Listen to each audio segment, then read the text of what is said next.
श्री शिवाजी रायगड स्मारक मंडळाच्या वतीने यावर्षी देखील रायगडावर 352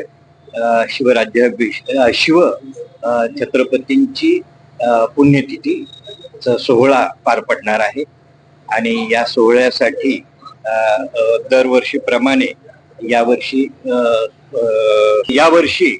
प्रमुख पाहुणे म्हणून डॉक्टर सुधांशु त्रिवेदी हे उपस्थित राहणार आहेत। त्याचबरोबर परंपरेप्रमाणे ब्रिगेडियर संग्राम शहाजी मोहिते यांचा सन्मान होणार आहे आणि श्रीमंत मुधोजीराजे भोसले यांनाही सन्मानित केलं जाणार आहे। आणि या निमित्ताने रायगडावर एक दुर्ग संवर्धन परिषद घेतली जाणार आहे। या सर्व कार्यक्रमाविषयीचं निवेदन आपल्या मंडळाचे कार्यवाह सुधीरजी थोरात आपल्या समोर देतील अशी मी त्यांना विनंती करतो।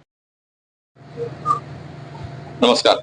श्री शिवाजी रायगड स्मारक मंडळातर्फे यावर्षी प्रतिवर्षाप्रमाणे होणारी शिवपुण्यतिथी चैत्र पौर्णिमा हनुमान जयंती म्हणजे 2 एप्रिल रोजी आयोजित केली आहे। या शिवपुण्यतिथी अभिवादन कार्यक्रमाच्या निमित्तानं त्याच्या आदल्या दिवशी मंडळाने रायगड किल्ल्यावर एक दुर्ग संवर्धन परिषद भरवली। त्याचं औचित्य हे आहे की रायगड किल्ल्यावर शिवाजी महाराजांचा समाधीचा जीर्णोद्धार हा या रायगड स्मारक मंडळाच्या पुढाकाराने झाला। तो 1925-26 साली झाला। यावर्षी त्याचं शताब्दी वर्ष असल्यामुळे आम्ही महाराष्ट्रात दुर्ग संवर्धन करणाऱ्या सगळ्या संस्थांच्या प्रमुख कार्यकर्त्यांना रायगडावर निमंत्रित केलंय। या दुर्ग संवर्धन परिषदेत 1 एप्रिल रोजी ती दुपारी 3 ते 8 या वेळात होणार आहे। प्राध्यापक प्र.के. घाणेकर असतील, डॉक्टर सचिन जोशी आहेत, महाराष्ट्र राज्य पुरातत्व विभागाचे संचालक डॉक्टर तेजस गर्गे आहेत।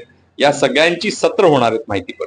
तेव्हा या परिषदेसाठी सुद्धा महाराष्ट्रातल्या दुर्ग संवर्धन करणाऱ्या संस्थांनी मोठ्या प्रमाणात सहभागी व्हावं, त्याची एक नोंदणी एका गुगल फॉर्मद्वारे करायची आहे। ही नोंदणी त्यांनी पूर्ण करून 1 एप्रिल रोजी दुपारी 3 ते 8 या वेळात रायगडावर यावं।